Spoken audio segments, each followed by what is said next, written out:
रतन नगर के पास हाईवे पर सड़क हादसा, डिवाइडर पर चढ़कर पलटी कार, सालासर के 2 घायलों को अस्पताल पहुंचाया।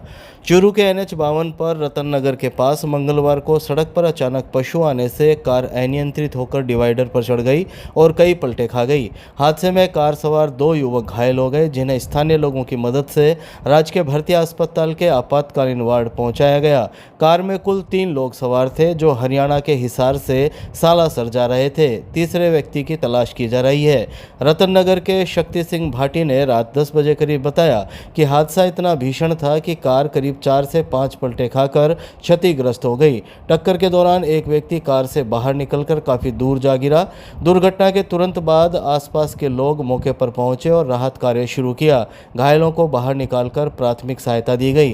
हादसे में घायल सालासर निवासी दामोदर मेघवाल और महेश कुमार को बजरंग सिंह की पिकअप वाहन से राजकीय भर्ती अस्पताल पहुंचाया गया, जहां चिकित्सकों ने उनका उपचार शुरू किया। दुर्घटना के बाद मौके पर लोगों की भीड़ जुट गई। स्थानीय लोगों ने क्षतिग्रस्त कार को सीधा किया और यातायात सुचारू करने में भी सहयोग किया। हादसे के कारण कुछ समय के लिए हाईवे पर अफरा तफरी का माहौल रहा। समय रहते स्थानीय लोगों की तत्परता से घायलों को अस्पताल पहुंचाया जा सका।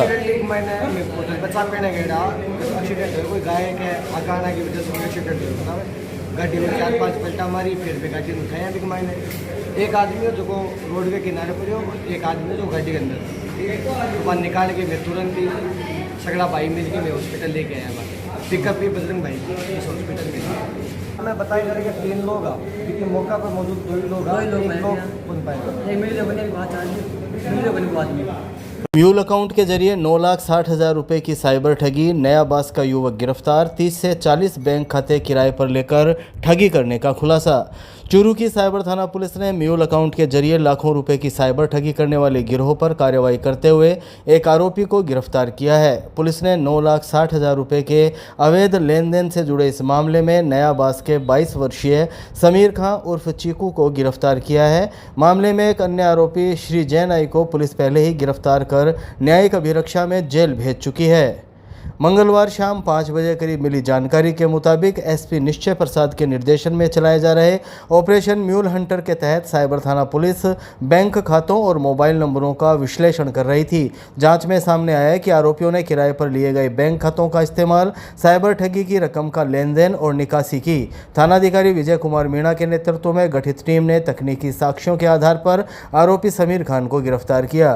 प्रारंभिक पूछताछ में खुलासा हुआ कि आरोपी ने चूरू और सरदार शहर क्षेत्र से 30 से 40 बैंक खाते जुटाकर साइबर ठगी के नेटवर्क में इस्तेमाल किए। पुलिस अब गिरोह के अन्य सदस्यों और ठगी के पूरे नेटवर्क की कड़ियां जोड़ने में जुटी है। इस कार्रवाई में हेड कांस्टेबल सत्यवान की विशेष भूमिका रही। चूरू में झमाझम बारिश से गर्मी से मिली राहत, फसलों को मिली संजीवनी, निचले इलाकों में भरा पानी। चूरू में मौसम विभाग के येलो अलर्ट के बाद मंगलवार सुबह मौसम ने अचानक करवट ली और झमाझम बारिश ने लोगों को भीषण गर्मी और उमस से राहत दिलाई।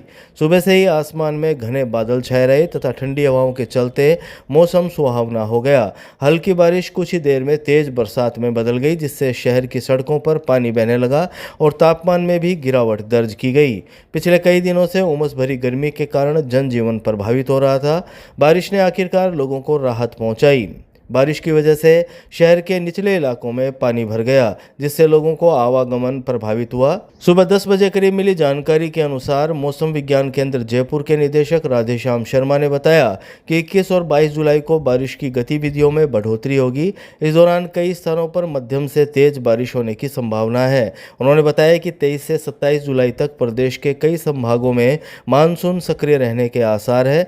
करीब 2 सप्ताह बाद हुई इस बारिश से खेतों में सूखने लगी फसलों को नया जीवन मिला है, जिससे किसानों के चेहरों पर राहत देखी गई।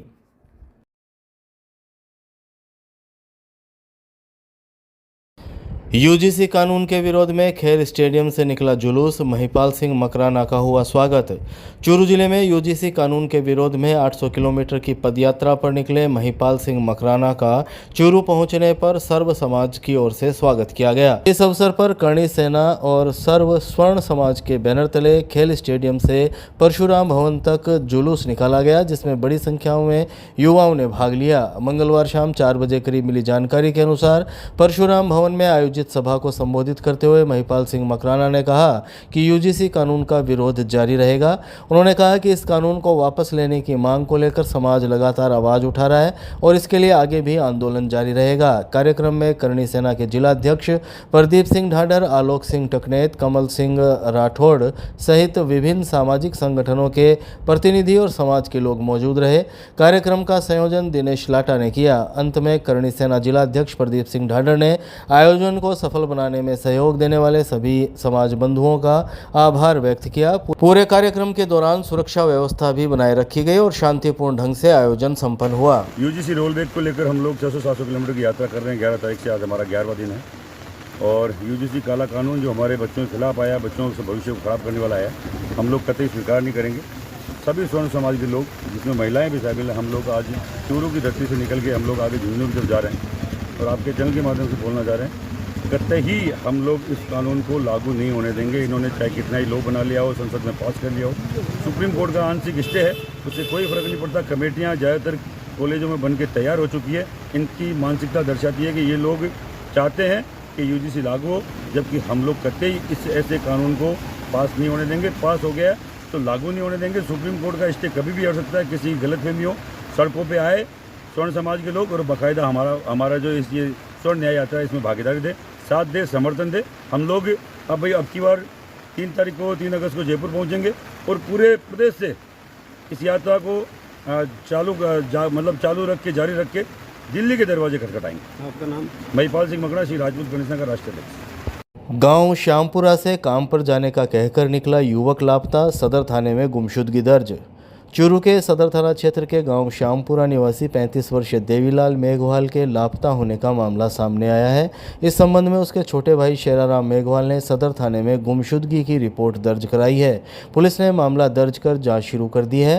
मंगलवार शाम 6 बजे करीब सदर थाना पुलिस से मिली जानकारी के अनुसार शेराराम मेघवाल ने रिपोर्ट में बताया कि उसका बड़ा भाई देवीलाल मेघवाल 20 जुलाई की सुबह करीब 8 बजे घर से काम पर जाने के लिए निकला था, लेकिन देर शाम तक वापस नहीं लौटा।